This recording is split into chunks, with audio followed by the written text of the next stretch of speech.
네, 안녕하세요. 성공섭의 시작 답정보센터 이남기입니다. 네, 안녕하세요. 한유진입니다. 네, 주말이 지나가고 한 주가 다시 시작되는 월요일이 돌아왔습니다. 주말 잘 보내셨는지 모르겠는데 유진 씨는 주말 동안 뭐 하고 보냈어요? 저는 잘 쉬고 잘 먹고 잘 자고 했습니다. 네, 역시나 휴식은 잘 먹는 게 최고죠. 맞습니다. 저도 이제 아는 회사 PD 결혼식 사회를 네. 보고 정말 남은 하루는 잠만 자고 푹 쉬었던 것 같은데 이렇게 주말을 좀 잘 쉬어야 다음 한 주를 시작하는 또 힘이, 원동력이 생기는 것 같습니다. 네. 취업도 마찬가지여서 본인이 탈락을 해도 내가 어떤 식으로 준비를 해왔는지를 잘 정리하면 다음 취업에 더 도움이 되는 것 같습니다. 맞습니다. 하지만 혼자서는 어떤 것이 문제인지 또 어떤 것을 보완해 나가야 하는지 판단하기가 정말 어려운데요. 네. 그래서 저희 잡정보센터에서 취준생 여러분들을 위한 왜 떨어졌나 시즌5가 준비하고 있습니다. 네, 맞습니다. 스펙이면 스펙, 자소서, 면접 그리고 토탈 컨설팅까지 저희가 모든 거를 다 준비해놓고 본인이 어떤 부분이 부족해서 떨어졌는지 내가 이 부분이 약하구나 즉석에서 컨설팅을 해드리기 때문에 정말 좋은 기회니까요. 서둘러서 좀 신청해 주시기 바랍니다. 네. worktv@yna.co.kr로 신청해 주시면 되겠습니다. 네, 그럼 한 주의 시작인 오늘 조금 더 힘차게 출발하길 바라면서 월요일 잡정보센터 지금 함께 하시죠.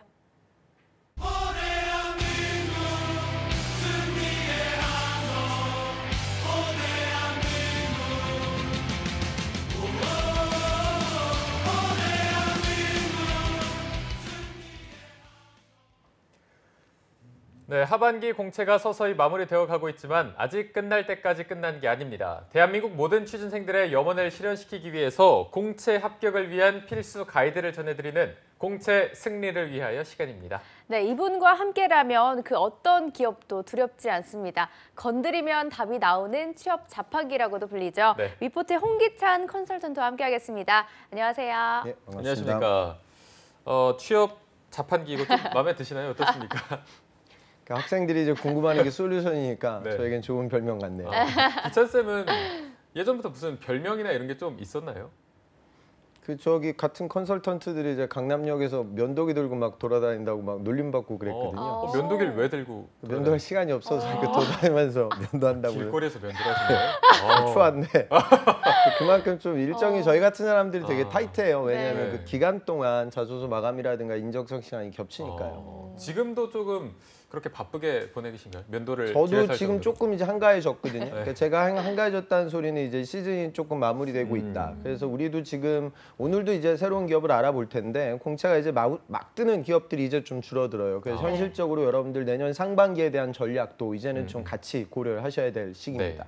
네, 말씀해주신 것처럼 이제 서서히 마무리가 되어가고 있는데요. 지난주에는 기찬쌤이 JW 제약을 들고 오셨고 오늘은 또 어떤 기업을 준비해 오셨는지 바로 들어보도록 하겠습니다. 오늘은 제가 영업무역을 데리고 왔어요. 그러니까 영업무역은 패션 밴더입니다. 그래서 여학생들 중에 특히 또 문과 학생들 중에 패션업에 대해 관심 있는 친구들이 뭐 세아나, 한솔, 뭐 신성 이런 밴더 업계들을 굉장히 많이 선호하거든요. 그리고 특히나 영업무역은 아웃도어 시장의 최강자입니다. 우리가 노스페이스로 알고 있는 브랜드, 그 브랜드의 OEM을 지금 담당하고 있고 판매까지 진행을 하고 있거든요. 그리고 스포츠 쪽으로 전반적으로 사업을 확장시키고 있기 때문에 패션업을 생각하는 분들 입장에서는 누구나 좀 생각해 둬야 될 기업으로 이해하시면 되겠습니다. 네, 알겠습니다.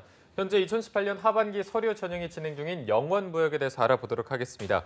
구체적으로 어떤 내용의 공고 또 채용 일정이 있는지 이 부분은 신세미 캐스터가 소개해 드리도록 하겠습니다. 네, 미생이라는 드라마가 히트를 치면서 무역회사에 대한 관심이 높아졌는데요. 본인이 영업에 자신이 있다, 또 영어에 자신이 있다, 그 외에도 패션에 관심이 있는 분들은 지금 영원무역에 집중을 하시면 좋을 것 같습니다. 함께 모집 부문부터 살펴보도록 하겠습니다. 네, 채용 일정은 11월 30일까지 진행을 하고 있고요. 네, 하반기 채용 공고를 살펴보면 수출 영업은 신입을 모집을 하고 있습니다. 대학 4년제 이상 졸업자, 그리고 우대사항으로는 영업 회화 능력 우수자를 우대하고 있습니다. 네, 그리고 사내 변호사도 신입과 경력을 채용하고 있는데요. 이때도 대학 4년제 이상 졸업자와 우대사항으로는 영어 회화 능력 우수자를 우대하고 있고요. 신입직의 경우는 변호사 실무 수습을 마친 자에 한하고 있습니다. 또 한국 변호사 자격증 소지가 필수라는 점 참고하시기 바랍니다. 네, 다음으로는 기계 및 장비 구매에서 경력직 모집하고 있고요. 감사, 네, 또 IT와 정보 보안, 그리고 IT 서버 운영 및 보안, IT SAP 팀, 그리고 총무팀에서 이렇게 경력직을 모집을 하고 있습니다. 네, 이번에는 하반기 채용 공고를 살펴볼 텐데요. 신입의 경우는 서류 전형과 영어 회화 능력 시험, 그리고 1차 면접, 2차 면접, 채용 검진을 거쳐서 최종 합격에 이르게 되고요. 경력직의 경우는 이때 3차 면접이 유동적으로 추가가 될 수 있다고 하니까요. 참고를 하셔야겠습니다. 네, 이렇게 남은 기간이 11일 정도 남았는데요. 남은 기간 동안 성공적으로 제출해 주시기 바라고요. 하반기 합격 전략, 기찬쌤과 함께 살펴보도록 하겠습니다. 네, 영원무역의 채용 공고 그리고 일정에 대해서 알아봤습니다. 11월 30일 금요일 23시 59분까지 정말 11월을 꽉 채워서 서류 접수를 받고 있는데 네. 일단 영원무역 하반기 채용 규모가 어느 정도인지 이 부분부터 좀 알아보도록 하겠습니다. 채용 규모는 지금 이제 수출 영업이 2자릿수로 나와 있고요. 그다음에 나머지 직군들은 다 특수보직이에요. 그래서 사내 변호사, 인하우스 변호사, 기계 및 장비 구매, 그리고 감사, 그리고 IT 이런 직군들이 있는데 네. 대부분 이제 경력 채용을 요구하고 있죠. 그래서 신입으로 도전할 수 있는 데가 수출 영업과 그다음에 사내 변호사. 근데 사내 변호사는 어차피 특수 직군이기 때문에 아마 네. 이 방송 보는 분들은 수출 영업에 대해서 좀 생각을 하실 거예요. 근데 우선 우리가 좀 정리해야 될 부분은 영업 무역은 이제 상사, 무역회사가 절대 아닙니다. 패션 벤더고요. 그러니까 전체 매출의 약 한 60%가 의류 OEM에서 발생을 하고 있어요. 그러니까 그러니까 우리가 노스페이스를 많이 생각하는데 노스페이스는 원래 일본에 골드윈이라는 브랜드가 갖고 있고 그 계약을 따내가지고 위탁으로 생산을 하고 또 국내에서는 판매까지 진행을 하고 있죠. 근데 영업 무역은 지금 작년 매출이 2조가 넘거든요. 와. 이 회사가 15년도 매출이 한 1조 5천억이 좀 넘는 수준이었고 작년 매출이 2조다. 그러니까 우리가 흔히 얘기하는 김밥 패딩. 그러니까 이 사업 아이템을 가지고 연 매출 2조를 찍은 기업이다라고 매스컴에 많이 보도가 돼요. 네. 그만큼 경쟁력을 갖고 있어서 단순히 요즘 우리나라 벤더들은요. 그러니까 예를 들어 미주권에 유럽권에 어떤 브랜드가 옷을 만들어 달라. 그러면은 그 디자인을 받아다가 옷을 만들어주고 그다음에 수수료를 받는 사업을 하죠. 그런데 경쟁력이 많이 올라가서 때로는 이 디자인 자체를 제한할 때도 있어요. 그러니까 이번 시즌에는 이런 디자인으로 가보자 제안을 하고 그거에 대해서 옷을 공급하고 거기서 수수료를 받죠. 그러니까 지금 영어 같은 경우에는 실제로 그 판권을 갖고 있던 골드윈의 지분까지 매입을 해서 그 회사의 최대 주주 역할도 수행하고 있고요. 네. 자전거를 타는 분들은 누구나 알고 있는 글로벌 브랜드 스캇 브랜드도 영업무역이 지금 보유하고 있어요. 그러니까 의류 OEM이 지금 우선은 메인이다. 그리고 이번에 지금 수출 영업으로 이루어지고 있는 부분도 샘플 진행이라든가 스케줄 및 생산 관리 그리고 아이템의 우분 니트 같은 구체적인 의류 종류까지 지금 잡아놓고 있죠. 그러니까 이거는 우리가 흔히 얘기하는 패션 벤더 영업으로 이해하시면 돼요. 그래서 해외에 어떤 유럽거나 주로 이제 구주권이나 미주권의 이런 브랜드들이 많은데 브랜드를 대상으로 해서 이런 OEM 세일즈 영업이 이루어진다. 그러기 위해서는 판매를 단순히 한다기보다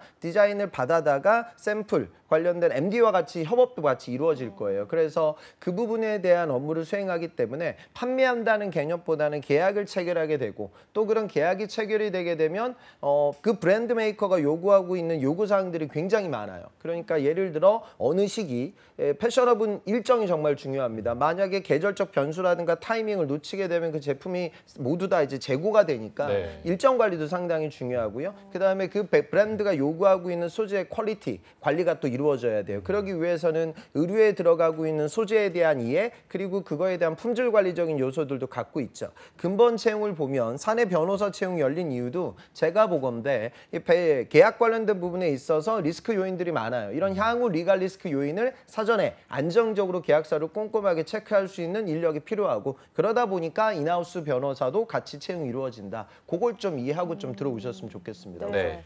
이 영원 무역이 우리가 알만한 브랜드들하고 상당히 많이 접촉을 하고 있고 네. 매출액도 정말 상당한 것 같은데 실제로 취준생들 사이에서 인지도는 어떤 편인가요? 인지도는 그러니까 패션업을 아는 친구들 그러니까 세아, 한솔 뭐 이런 신성이라든가 영업무역 하나만 바라보지 않거든요. 그러니까 이런 벤더업에 도전하는 친구들은 주로 상대적으로 여학생 비중이 좀 큰 편이고요. 남학생들 학생들보다는. 그다음에 전공 자체가 이런 패션 관련된 전공을 갖고 있는 친구들은 모두 다 알고 있고요. 네. 그다음에 이런 밴드업에서 아르바이트를 또 많이 해요. 그래서 디자인 소재실에 들어가서 아르바이트를 해보고, 그다음에 브랜드가 아닌 이런 밴드업에서도 제조 생산 관련돼서 MD 관련돼서 보조적인 아르바이트를 진행을 해보고, 또 그다음에 패션 산업에 대한 나의 관심도를 갖고 스파 브랜드나 아니면 브랜드에서 아르바이트를 했던 친구들이 많습니다. 그런 친구들 입장에서는 꿈의 기업으로 이미 인식이 되어져 있고, 네. 그게 아니라 패션업에 대해서 내가 큰 관심이 없는 상황에서 해외 영업을 적극적으로 도전하는 친구들은 모르는 친구들도 있죠.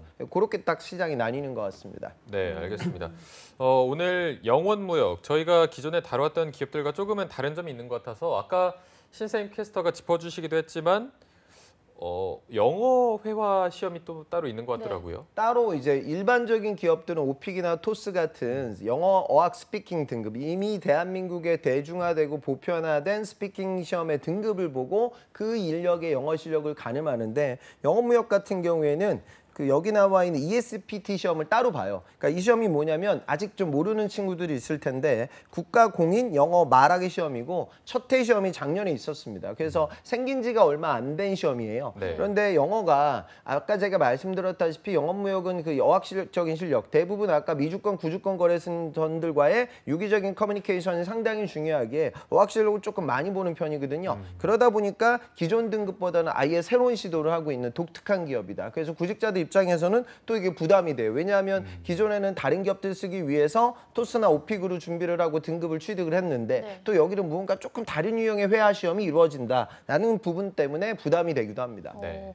그렇다면 실제로 합격 커트라인은 어느 정도 수준인가요? 저도 사실 이 시험을 본 적은 없거든요. 그래서 저도 좀 찾아봤는데 네네. ESPT 시험은 한 1000점 만점으로 정해져고요. 그다음에 100점씩 이 구간을 나누어서 총 10개 구간으로 분류가 돼요. 그런데 지금 영어무역에서 요구하는 건 ESPT 2급, 그러니까 601점의 공기 영어 성적이면 도전이 가능하다. 근데 또 601점이라고 하면 우리가 또 이 시험을 잘 모르기 때문에 가늠이 좀 안 될 거예요. 그래서 네네. 추정치를 보니까 다른 영어 스피킹 시험으로 가늠을 해보면 오픽이라고 하면 IMM 3 정도, 그다음에 토스라고 하면 6급에서 7급 사이 정도, 그 정도라는 게 이제 시험을 봤던 친구들의 상황이기 때문에, 글쎄요, 이 정도 어학이라고 하면 해외 영업을 두드리는 친구들은 대부분 보유하고 있는 타 시험의 등급 수준이기에 네. 너무 좀 두려움을 갖지 말고 도전하셨으면 좋겠습니다. 네.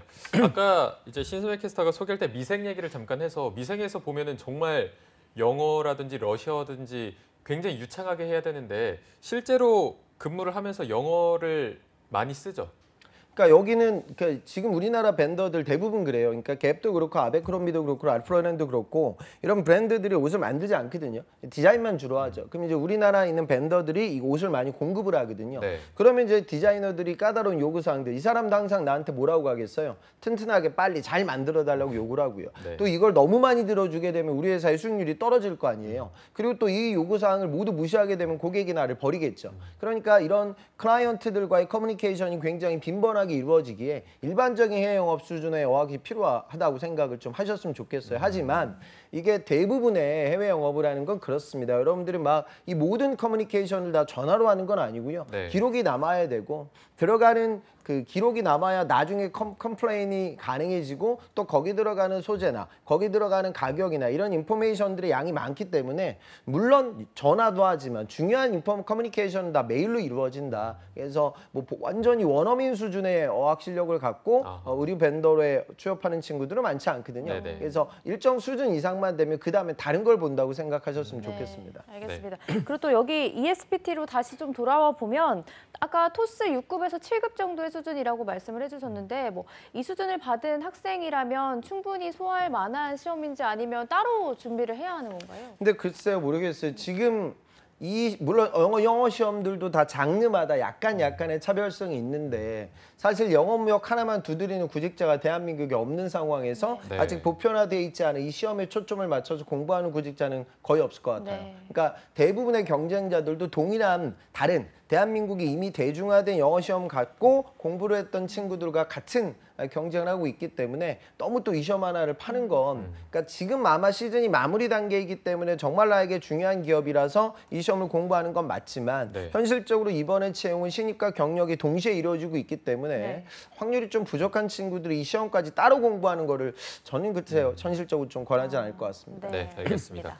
말씀하신 대로 이제 신입과 경력을 뽑고 굉장히 많은 직무에서 대부분 경력이고 네. 아까 말씀하신 수출 영업과 사내 변호사가 신입 채용인데 사내 변호사는 워낙 특화된 경우이고 이 수출 영업 직무가 다른 기업의 영업과 조금 다른지 어떤 일을 더 정확히 한다고 보면 될까요?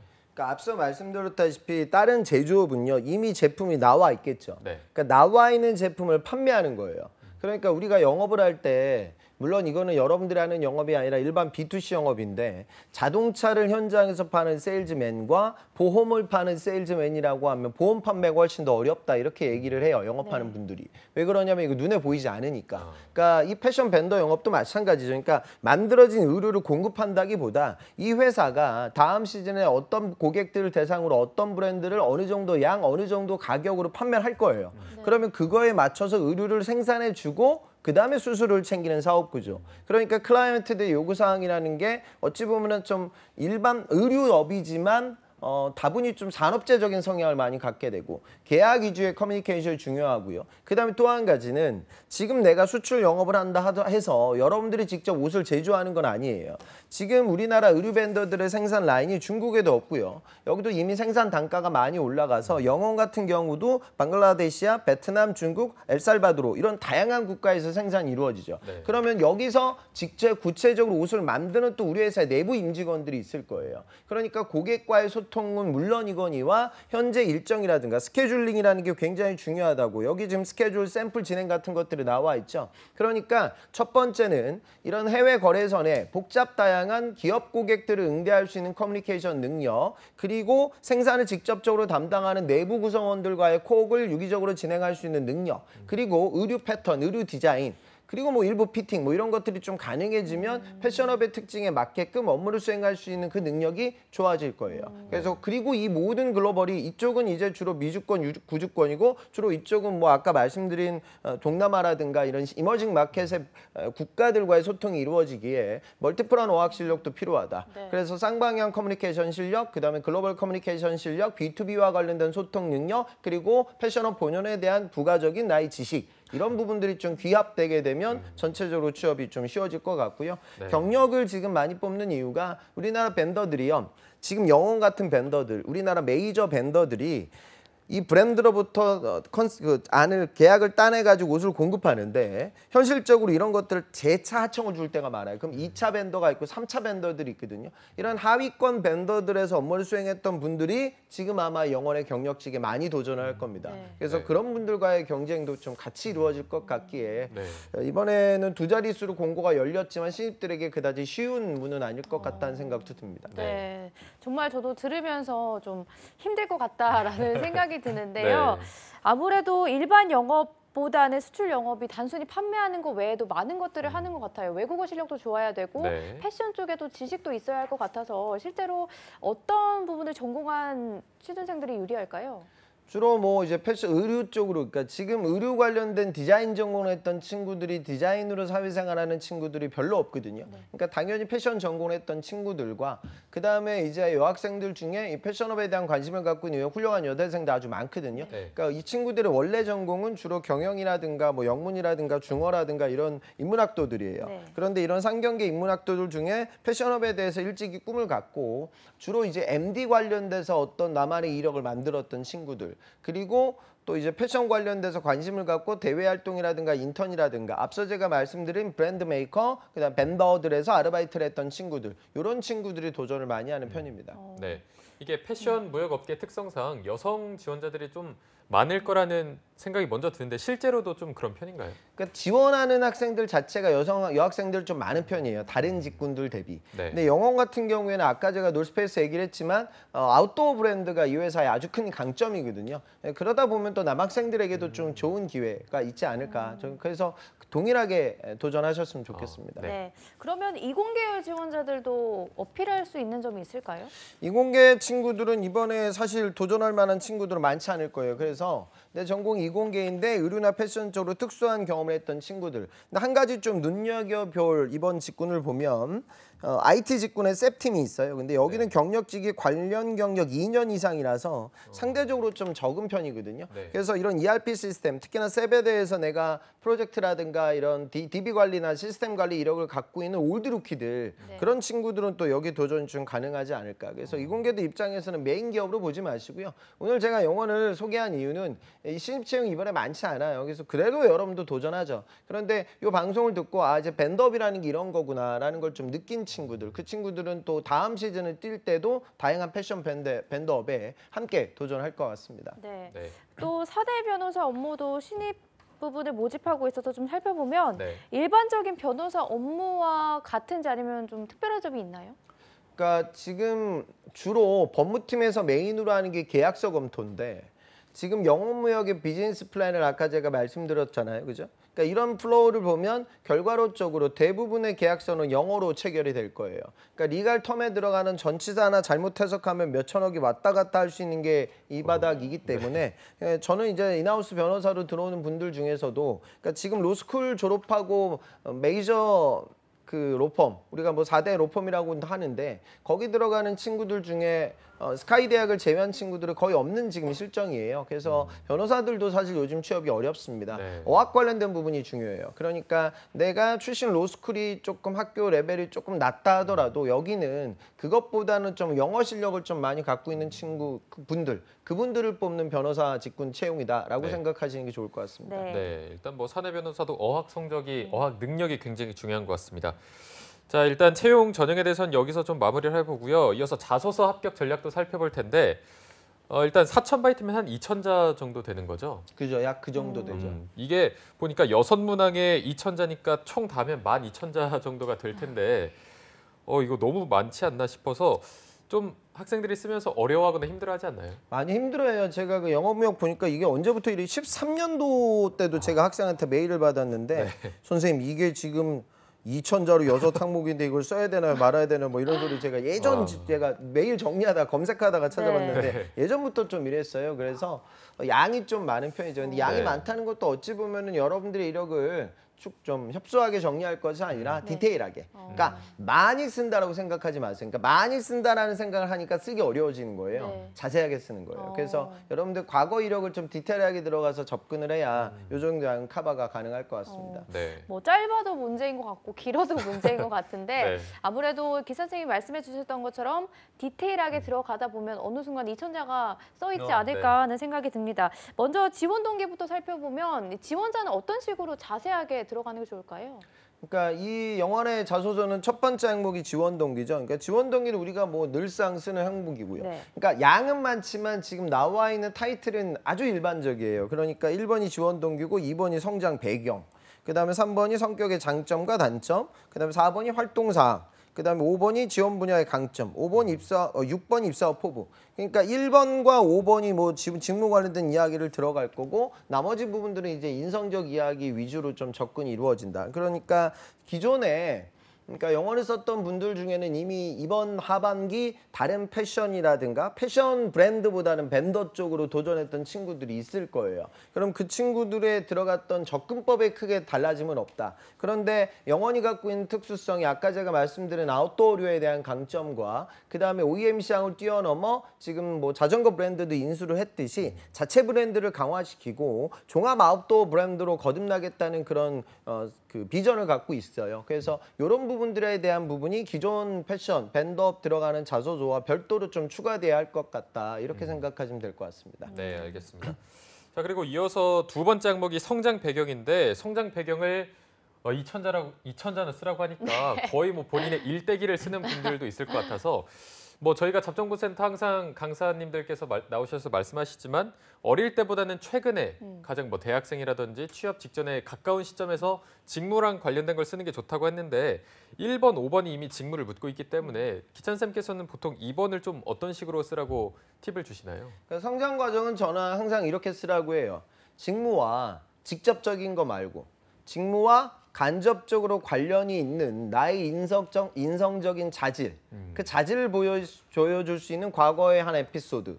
그게 여러분들 성장 과정이라고 생각하세요. 그러니까 내가 이 직무를 수행하는 데 있어서 막 성장 과정에 뭐 무역이다, 원가 마인드다, SCM이다 이런 얘기는 배제하고 그거 말고 아까 말씀드린 이런 개도국을 대상으로 그다음에 선진국을 대상으로 패션 업계에서 정확하게 책임감을 갖고 정확하게 고객을 만족시키면서 일정과 딜리버리와 가격을 컨트롤할 수 있는 직무인데 이 직무를 수행하기 위해서 그런 간접적으로 필요한 인성적 역량이 무엇이냐. 뭐 그거는 뭐 데드라인 잘 지키는 시간 준수도 될 수 있고 여러분들의 뭐 글로벌 소통 능력도 될 수 있겠죠. 그러니까 그게 무엇이 되든지 간에 그런 것들을 보여줄 수 있는 과거의 한 에피소드를 적어요. 그런데 특수성은 양이 지금 되게 현실적으로 많기에 한 가지 에피소드로 이걸 다 채우기가 버거워지는 친구들이 많을 거예요. 네. 그러면 한 두 덩어리 정도로 나눠서 가도 상관없으니 그런 나의 인성적 역량을 한 가지가 저게 제가 보기엔 한 가지로 아마 힘들 거예요. 대부분의 구직자는 두 가지에서 세 가지 정도 역량을 뽑고 그것과 관련된 과거의 에피소드를 기재한다. 이런 식의 접근법이 좋을 것 같습니다. 네, 알겠습니다. 그 세 번째는 성격의 장점과 단점을 적는 항목인데요. 뭐 저번 주에 태성 쌤이 말씀해 주시기를 장점을 앞에 적고 단점을 뒤에 적고 장점을 많이 적고 단점을 조금만 적어라라고 하셨거든요. 실제로 기찬 쌤도 이런 식으로 조언을 하시는지 뭐 이천자를 적어야 되면 제가 보기에 천자는 장점을 적고 나머지 천자는 단점을 적어야 할지 지원자들이 이런 생각을 할 것 같거든요. 저는 뭐 그런 것보다도 단점을 적으라고 하면 구직자들이 적는 단점은 맥스 한 15가지 정도도 안 돼요. 한 10가지 정도입니다. 네. 그래서 뭐 나는 우선순위 배분을 못한다. 무슨 뭐 나는 뭐 업무 마무리가 부족하다. 나는 지나치게 꼼꼼하다. 나는 뭐 주변 사람들의 뭐 그런 눈치를 많이 본다. 뭐 얘기를 적어요. 근데 단점 관련된 부분이 그다지 뭐 크게 임팩트 없어요. 중요한 건 뭐냐면 그 단점을 보여줄 수 있는 에피소드의 차별성이죠. 그러니까 내가 만약에 자 용두사미가 나의 단점이다. 일 벌리는 건 잘하는데 마무리가 약하다. 뭐 이런 얘기 할 수 있죠. 근데 중요한 건 내가 일을 벌려놓고 마무리를 못했던 그 이야기에 대해서 언급을 할 때 여기가 이제 패션업과 관련된 그다음에 OEM 사업을 하고 진행하고 있는데 내가 만약에 과거에 다 영업 말고 다른 중소 벤더에서 아르바이트를 하고 있었는데 그 소재실에 거기 나와 있는 니트의 안감이라든가 재질이라든가 이런 것들이 굉장히 너저분하게 관리가 되어져 있어서 이걸 한꺼번에 다 정리하겠다고 그날 창고를 뒤집어 엎었는데 마감 날까지 마무리가 안 돼가지고 상사한테 더 큰 핀잔을 들었다라는 용두사미 얘기는 좋은 거죠. 그런데 그 용두사미에 대한 이야기를 할 때 내가 뭐 당시 동아리 주점을 하고 있었는데 우리 주점에서 뭐 닭꼬치도 팔고 만두도 팔고 김밥도 팔고 뭐 이랬는데 뭐 이걸 너무 벌렸다가 망했다라는 용두사미는 별로 매력도가 없는 거예요. 그러니까 결국엔 이 자소서라는 건 소재 싸움이 될 때가 많기 때문에 어느 정도의 인성적 주제에 대한 언급은 이루어지지만 현실적으로 글을 읽어보는 그 사람들 입장에서의 차이점은 결국 소재 차별성이기에 내가 갖고 있는 경험들 중에 우선순위를 정해야 그러니까 모든 에피소드는 여러분들의 취업에 있어서의 재료인데 이 이야기는 그냥 면접장에서 글이 아니라 말로 가볍게 터치하면서 나의 캐릭터를 보여줄 수 있는 내용인지 아니야 이 내용은 굉장히 세부적으로 디테일하게 글로 표현해서 나보다 스펙이 높은 지금 이번에 신입을 쓸 때 여러분들의 경력자들이 있을 거 아니에요. 그 경력자들을 찍어 누를 만한 컨텐츠의 차별성이 나에게 있을 것이냐. 요걸 보는 게 저는 장점, 단점의 순서라는가 양보다 더 중요한 의사결정의 변수가 될 것 같습니다. 네, 알겠습니다. 자, 여기서 4번 항목이 활동사항, 봉사활동 및 리더십 발휘 경험을 쓰라는 건데 봉사활동과 관련된 경험을 꼭 써야 되는 건지 이 부분도 좀 궁금하고 이게 어떤 그냥 단순 프로젝트, 뭐 과제를 수행했던 경험을 쓰라는 게 아닌 것 같은데 좀 어떤 경험을 쓰는 게 좋을까요?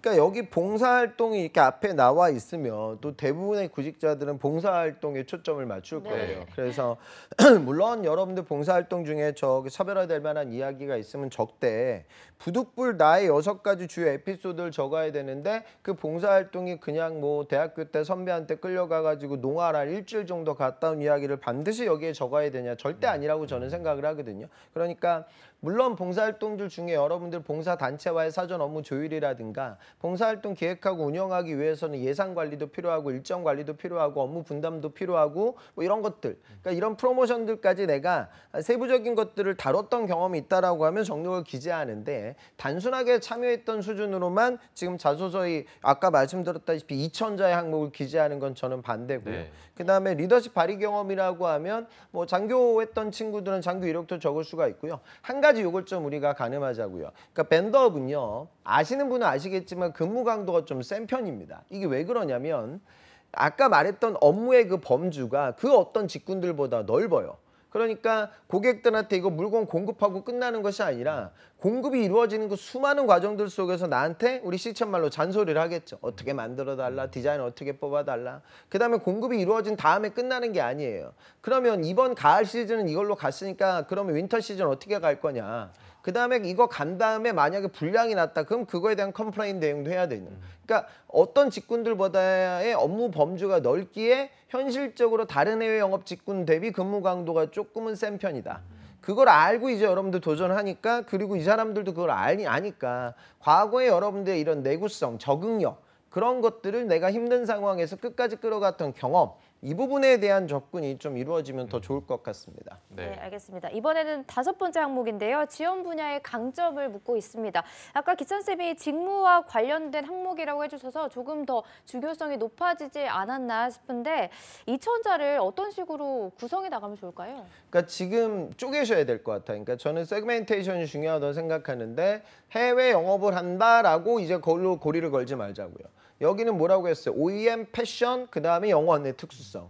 그러기 위해서는 소재도 알아야 되고 디자인도 알아야 되고 무역도 알아야 되고 원가 마인드도 있어야 되고 글로벌 소통도 필요하고 일정 관리도 중요하고 뭐 알아야 될 요소들이 5만 가지거든요. 그러면 그런 것들 하나하나 쪼개신 다음에 이게 다 되는 친구는 없겠죠. 신입들은. 그러면 이들 중에 그나마 나하고 관련도가 있는 것들을 직무 역량으로 고리를 걸고 그 고리를 걸었던 과거 에피소드를 디테일하게 에피소드로 기재를 한다. 라고 이제 들어오시는 거예요. 그래서 여러분들 중에 뭐 마케팅은 사실 이 OEM 업종에서는 메인은 아니지만 뭐 마케팅 이력도 저는 충분히 왜냐하면 지금 1번과 5번이면 이게 합쳐가지고 4,000자니까 뭐 기재할 수도 있고 그다음에 영업적 경험 기재할 수 있고 재고 관리했던 거 기재할 수 있고 SCM 배웠던 거 기재할 수 있고 무역 관련된 교육 받았던 거 기재할 수 있고 글로벌 역량 기재할 수 있고 패션업에 대한 관심도 기재할 수 있고 뭐 요 정도는 나올 수 있거든요. 네. 그래서 이런 고리들에 대해서 여러분들 과거 경험을 디테일하게 적는다. 여기에 초점을 좀 맞췄으면 좋겠습니다. 네. 네. 자, 드디어 마지막 6번째 항목입니다. 이제 2,000자만 더 쓰면 12,000자를 채우게 될 텐데 네. 마지막이 입사 후 포부. 입사 후 포부를 뭐 한 가지로 2,000자를 채우긴 좀 힘들 것 같고 여러 가지의 뭐 계획도 함께 좀 포함을 해야 될 것 같은데 어떤 식으로 좀 써야 될까요? 그러니까 입사 포부는 저는 항상 하우를 강조해요. 어떻게? 그러면 지금 아마 지원도 1번과 5번 항목을 합쳐가지고 약 한 4,000자가 넘는 정도 돼요. 3,000에서 4,000자 정도의 직무적인 역량을 적었다면 그것들 중에 가장 내가 관심 있는 부분 하나를 끄집어내서 그 부분에 대한 구체적인 발전 계획에 대해서 서술하는 게 어떨까. 그런데 그것만으로도 2,000자가 아마 안 채워질 거예요.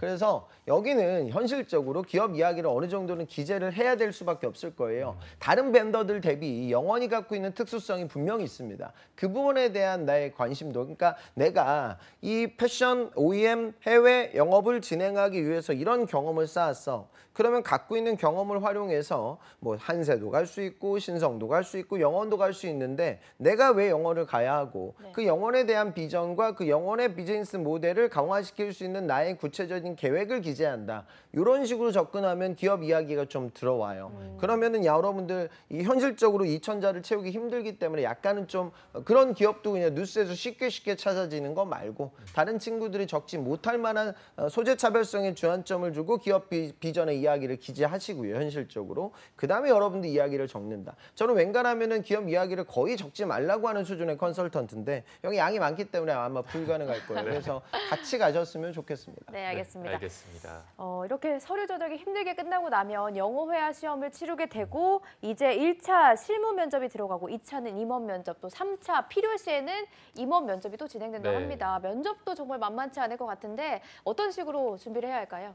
그러니까 아까 말씀드렸다시피 밴더업은요 정말로 타 산업 대비 제가 뭐 꼭 영원히 그렇다는 게 아닌데 타 산업 대비 그 1년 지나고 나서 이탈자들이 많이 생겨요. 그러니까 첫 번째 이유가 뭐냐면 노스페이스, 그 패션, 브랜드 이런 것들에 대한 어떤 화려함, 그런 화려한 이미지 때문에 입사를 하게 되는 친구들이 있는데 막상 이제 업무 수행하다 보면 아까 말씀드린 이 업의 본질의 특수성상 일정 기간 동안의 업무를 무조건 완수해야 되는 그런 압박 그런 좀 실적 스트레스도 생기게 되고 또 그런 부분들 때문에 화려한 패션업의 이미지와는 너무나 상이하기에 내가 다른 꿈을 찾아서 이직을 하거나 전직을 하는 친구들이 있단 말이죠. 그러니까 그런 부분들에 대해서 좀 접근을 하는 거죠. 내가 지금 되게 화려한 패션 브랜드 이미지 때문에 이 자리에 앉아 있는 것이 아니라 이 업의 본질과 직무의 특징을 미리 알고 있고 그런 이유로 내가 이 자리에 앉게 됐으니 입사 이후에도 나는 지속적으로 업무를 수행할 수 있는 캐릭터이다. 요거를 좀 보여주는 게 면접에서 되게 중요할 겁니다. 네, 알겠습니다.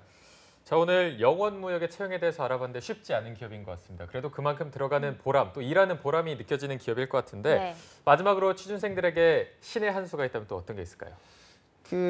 지금 사실 뭐 영원 제가 소개를 했지만 시즌이 마무리되고 있는 게 사실이에요. 그래서 여러분들 도전하고 또 영원 지금 도전한다 하더라도 이 서류 합격을 장담할 수 있는 구직자는 아무도 없을 거예요. 그래서 11월 말이기 때문에 이제는 12월, 1월, 2월 석 달의 계획. 그러니까 지금 솔직한 얘기로 100일 남아 있는데 이 100일 정도의 시간에 대한 타임 스케줄을 이번 주 안에는 좀 완료 지어라.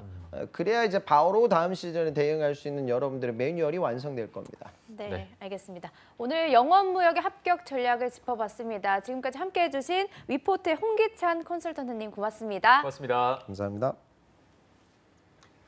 네, 잡정보센터 1부에서 준비한 내용은 여기까지고요. 잠시 후 2부에서는요. 신세미 캐스터와 함께하는 일자리 방방곡곡이 준비되어 있고요. 네, 그리고 이어서 잡 초대석에서는요. 지난주에 이어서 4차 산업에 대한 궁금증을 해소시켜줄 시간이 준비되어 있습니다. 네, 어디 가지 마시고요. 채널 고정.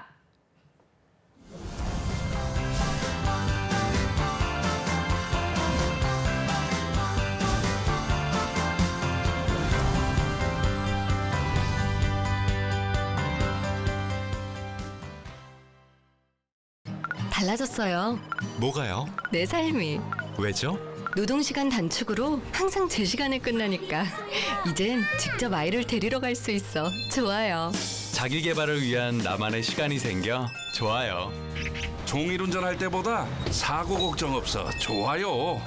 퇴근 후 더 오래 함께 할 수 있어. 좋아요. 일자리가 많아져 열심히 일할 수 있어 좋아요. 회사 분위기도 좋아지고 생산성이 더 향상되어 좋아요. 개인과 기업이 함께 행복해지는 노동시간 단축. 행복한 변화의 시작입니다. 좋아요.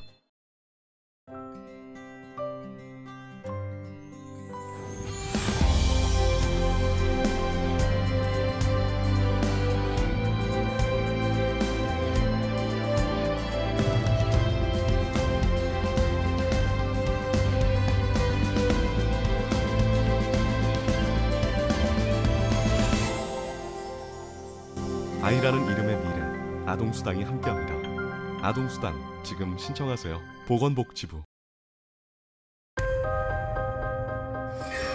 우리가 1년에 사용하는 일회용 컵 약 260억 개. 플라스틱 컵이 분해되는 시간 최소 500년. 지구도 한 번 쓰고 버리실 건가요? 늦지 않았습니다. 일회용품 줄이기, 나부터 시작입니다. 한국 직업 방송을 보면 취업이 보입니다.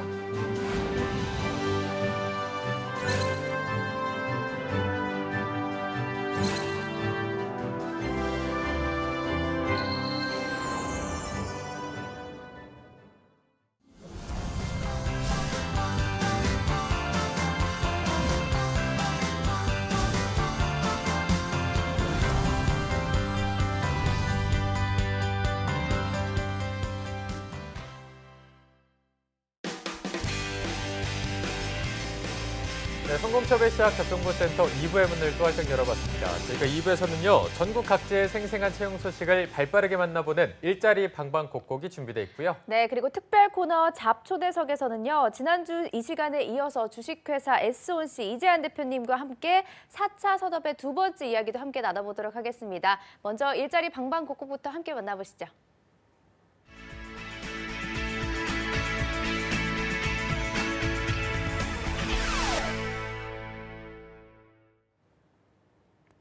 네, 매일매일 전국 각지의 생생한 채용 정보를 알아보는 일자리 방방곡곡. 오늘은 월요일마다 만나 뵙는 김건우 주무관님이 계시는 광주부터 가보도록 하겠습니다. 주무관님 안녕하세요. 네, 안녕하세요. 광주 고용복지 플러스다 김건우 주무관입니다. 네, 오늘은 어떤 채용 소식이 준비되어 있나요? 네, 첫 번째 전남 지역 일자리 소개해드리겠습니다. 전남 하순군에 위치하고 있는 일반 건축, 토목공사, 주택건설업체인 한국건설 주식회사입니다.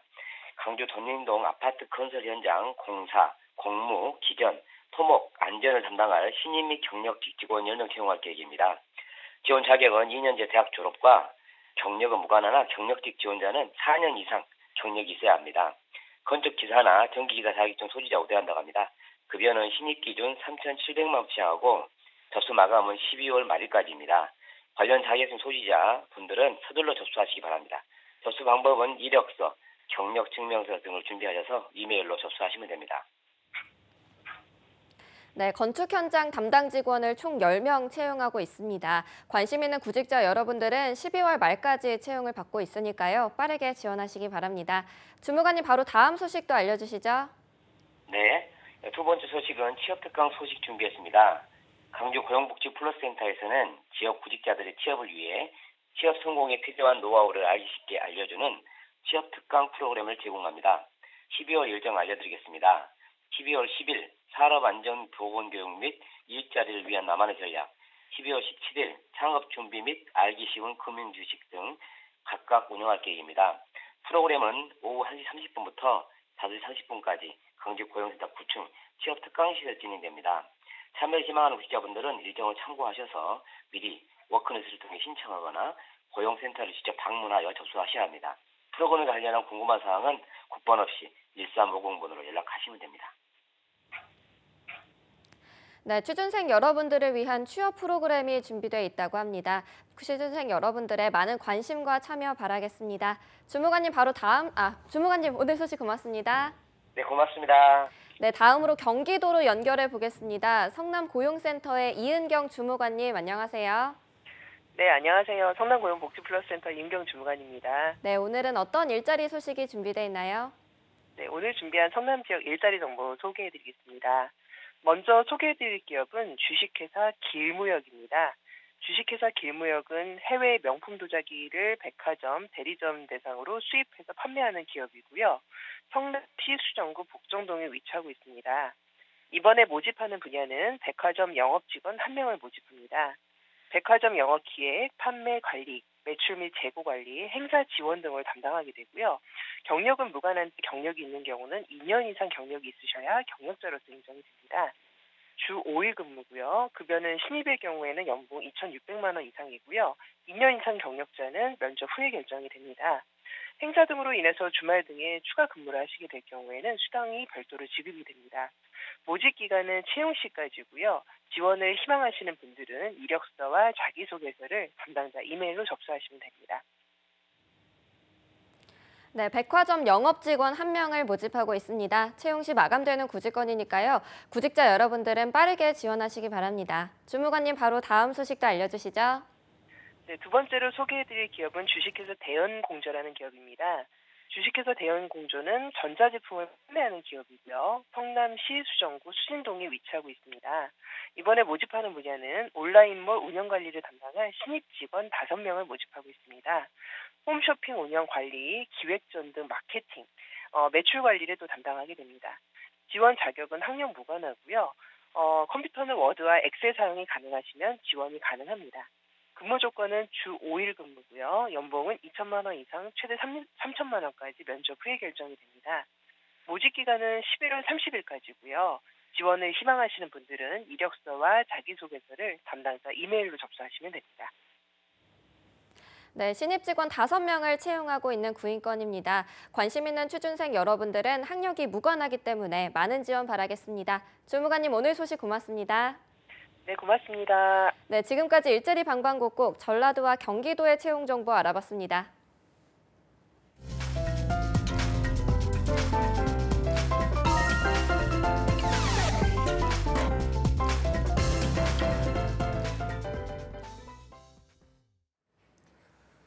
네, 최근 우리나라뿐 아니라 전 세계적으로 4차 산업혁명에 대한 관심이 더 뜨거워지고 있습니다. 그런데 이게 범위가 워낙 넓다 보니 관심은 가고 또 한 번쯤은 들어봤어도 막상 다가가기 겁이 나는 분야이기도 합니다. 네, 맞습니다. 지난주에도 저희가 배워보긴 했는데 아직까지도 먼 것 같습니다. 네. 오늘 이 시간 다시 함께해 주실 분입니다. 주식회사 SONC의 이재한 대표님 함께해 주셨습니다. 어서 오십시오. 안녕하세요. 안녕하십니까. 안녕하세요. 네, 저희가 지난주에 4차 산업혁명에 대해서 다뤄보긴 했는데 내용이 워낙 많다 보니까 오늘도 좀 부탁을 드려보도록 하겠습니다. 지난 한 주 좀 어떻게 보내셨어요?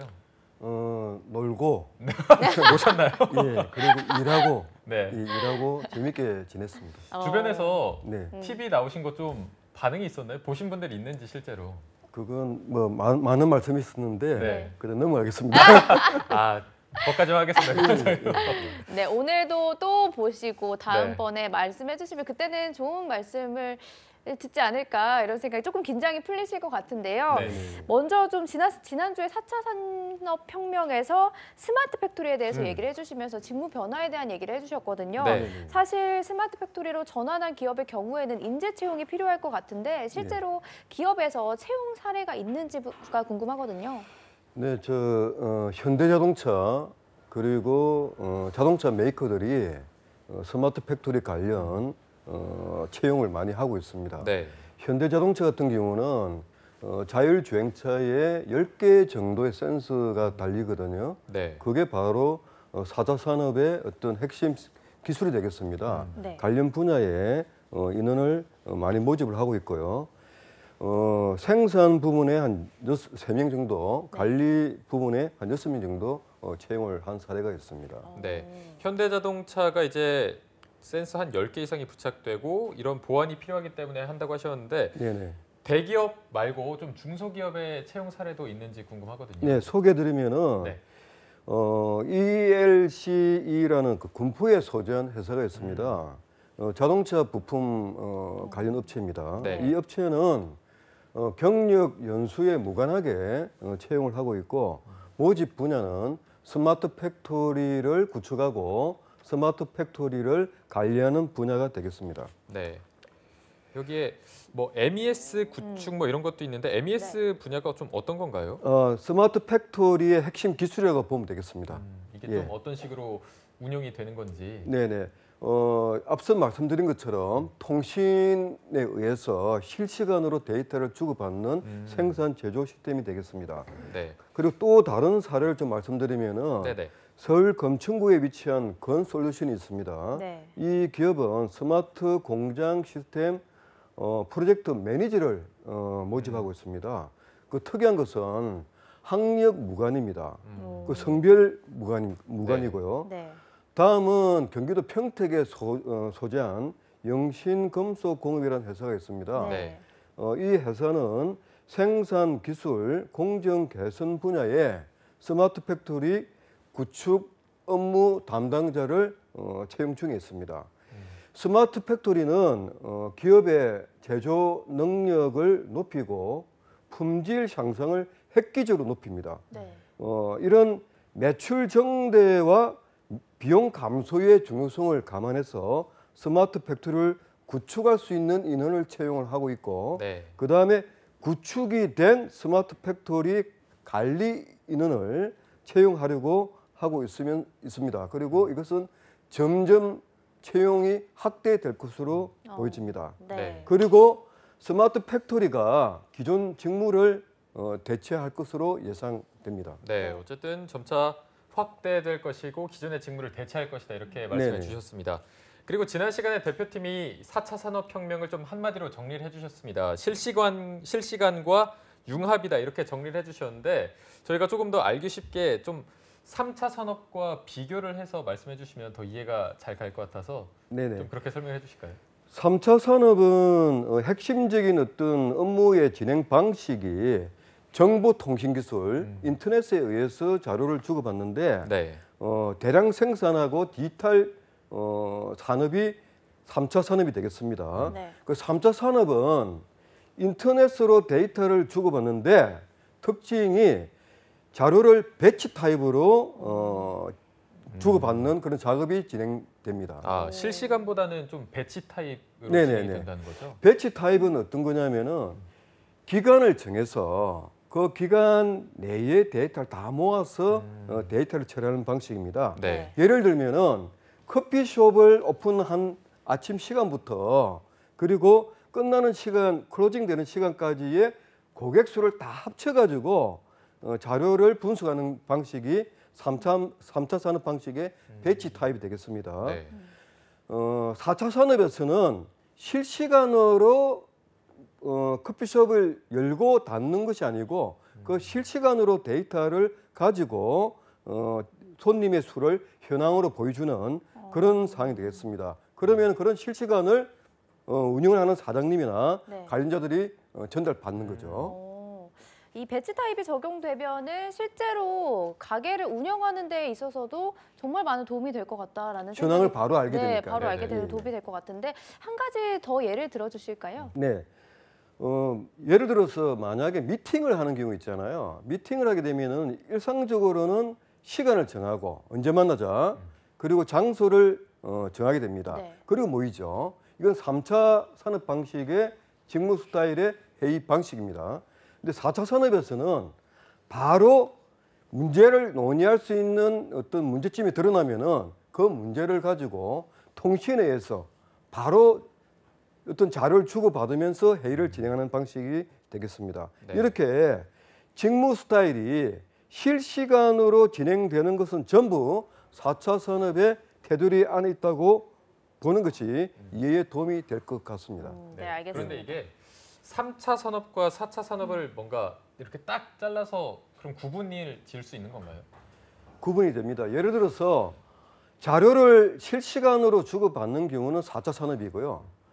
자료를 배치 타입으로 시간이 지나고 난 데서 하는 경우는 3차 산업이 되겠습니다.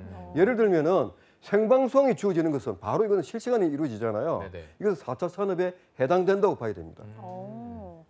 이 실시간이 정말 4차 산업에서는 중요한 키워드일 것 같은데요. 네. 실시간 외에도 또 한 가지 키워드가 있죠. 바로 네, 융합인데 이 융합 부분에 대해서도 설명을 해주실까요? 예, 융합은 말 그대로 몇 개의 직무가 같이 결합되는 것입니다. 그 결합의 핵심은 통신이 큰 축이 됩니다. 예를 들면 음식점에서 손님을 응대하는 직원이 손님이 들어오게 되면은 그냥 맞이하고 안내를 하죠. 이것은 3차 산업 형태의 직무입니다. 그런데 이 직원이 귀에 이어폰을 꽂고 테이블에 있는 정보를 중앙에서 정보를 받아서 손님을 모시고 안내하는 방식은 4차 산업에 해당하는 직무가 됩니다. 네. 따라서 각 직무의 실시간과 융합의 직무가 진행된다면 4차 산업의 직무라고 보시면 되겠습니다. 네. 저희가 알고 있는 모든 상황들이 이제 예를 들어서 말씀해 주시니까 우리가 4차 산업혁명 시대에 살고 있구나 더 와닿는 것 같습니다. 네. 실제로 좀 생활을 해봐도 콜택시를 부르거나 뭐 요즘 대리를 불러도 제가 뭐 어디 있는지 설명을 하지 않아도 위치 서비스가 제공이 돼서 바로 그냥 실시간으로 알 수 있기 때문에 네. 정말 급변하고 있다. 이렇게 좀 실감이 되는 부분이 있어서 좀 미래를 이렇게 빠르게 변하는데 준비할 수 있는 자세, 준비가 필요한 자세가 있다면 또 어떤 게 있을까요? 수많은 변화가 일어나기 때문에 이 변화에 일일이 대응하는 것은 쉽지가 않습니다. 네. 그것도 사실 능력 밖의 영역일 수도 있고요. 그런데 좀 예를 드리려고 하면은 네. 소프트웨어 프로그램에 대한 이해가 있어야 됩니다. 사물이 바로 소프트웨어로 통신이 되는 거거든요. 그래서 소프트웨어 프로그램에 대한 이론적으로 깊이 있게 배우는 것은 전문가 영역이고 4차 산업의 소프트웨어 운영에 대한 기술은 운영에 대한 부분에 역량을 가지고 있으면 되겠습니다. 네. 소프트웨어에 대한 역량. 영역에 대한 역량. 어떤 거일까요? 이해가 좀 어려울 수 있는데요. 네. 전문가 영역은 예를 들면은 자동차 개발을 하게 되면은 공대생이 공학적인 이론을 가지고 개발하는 거거든요. 네. 역학, 물리학, 그 다음에 여러 가지 핵심 재료역학이라든지 이런 부분들이 필요하고 자동차를 개발하는 것은 그런 전문가 영역입니다. 그런데 이런 부분을 할 수는 없잖아요. 네. 4차 산업에 있어서 소프트웨어 전문가라고 하는 것은 운영에 대한 부분입니다. 예를 들면은 자동차를 개발하는 것이 아니고 자동차 운전을 배우는 것이죠. 자동차 운전은 핸들 조작, 그다음에 브레이크 조작, 악셀레 조작 이런 부분입니다. 이런 부분이 한 70% 차지하고 나머지는 운전 경험이 되겠죠. 아마 운전을 하시는 분들은 상당히 많을 것입니다. 이처럼 소프트웨어 영역을 자동차 운전의 운영 부분을 배우는 것이라고 이해하시면 되겠습니다. 핵심은 실무 경력이고 이런 관점에서 정부에서도 많은 지원을 하고 있고 강화하고 있습니다. 네, 이게 정부에서 또 지원을 해주고 있다고 하니까 이 부분도 좀 저희가 알면 좋을 것 같아서 정부가 어떤 식으로 좀 지원을 하고 있는지도 소개해 주시죠. 과학기술정보통신부는 2018년도에 벌써 소프트웨어 중심 대학으로 서울, 경기도 그리고 지방 대학 30군데를 지정하고 예산을 지원하고 있습니다. 네. 이는 소프트웨어는 이제 전문가 영역이 아니고 비전공자와 일반인의 영역으로 빠르게 전환되고 있다는 것을 알려주는 것입니다. 따라서 소프트웨어 운영 부분을 실질적인 어려운 어떤 전문 영역보다는 운영형 부분에 핵심을 두고 둬야 될 것 같습니다. 네, 알겠습니다. 오늘도 지난주에 이어서 4차 산업혁명에 대해서 보다 더 쉽게 저희들에게 설명을 해주셨는데요. 네. 요즘 정말 취업난 때문에 취준생들이 정말 많이 힘들어하고 있습니다. 이런 시기에 변화에 맞서서 취준생들이 어떻게 준비를 하면 좋을지 조언을 해주신다면요. 네, 앞서 말씀드린 소프트웨어 역량하고 그 다음은 커뮤니케이션 역량입니다. 네. 서로가 대화를 주고받을 수 있는 커뮤니케이션에 대한 깊이 있는 이해가 있어야 되고요. 이것은 개인의 관점 또는 조직 운영의 관점에서도 효과적인 커뮤니케이션 방법이 무엇인지에 대한 이해를 하고 역량을 육성해야 할 것입니다. 네, 확실히 이제 취준생분들이 기업에 들어가고 취직을 하게 되면 커뮤니케이션 능력이 굉장히 중요하기 때문에 이 부분을 좀 강조해 주셨는데 자, 오늘 저희가 4차 산업혁명 그리고 스마트 팩토리에 대해서 알아봤습니다. 오늘은 굉장히 예를 좀 많이 준비해 오신 것 같아요. 예를 들어서 좀 많이 설명을 해주셨는데 저희가 이제 시간 관계상 여기서 좀 마무리를 하고요. 마지막으로 대표님 소감 한마디 듣고 저희가 좀 마무리하도록 하겠습니다. 예, 4차 산업은 하나의 위기이면서 또 다른 기회라고 봐집니다. 그래서 4차 산업을 위기라 생각하지 말고 기회라 생각했으면 좋겠습니다. 이렇게 초대해 주셔서 감사합니다. 네, 감사합니다. 감사합니다. 오늘 정말 2주에 걸쳐서 소중한 말씀 해주셨습니다. 오늘 잡초대석을 위해서 수고해 주신 S1C의 이재한 대표님과 함께했습니다. 고맙습니다. 고맙습니다. 감사합니다. 네, 잡정보센터 오늘 준비한 내용은 여기까지고요. 내일도 공채 합격을 위한 필수 가이드 공채 승리를 위하여는 계속됩니다. 네, 저희는 내일 오전 10시에 웃는 얼굴로 찾아뵙겠습니다. 여러분 고맙습니다. 고맙습니다.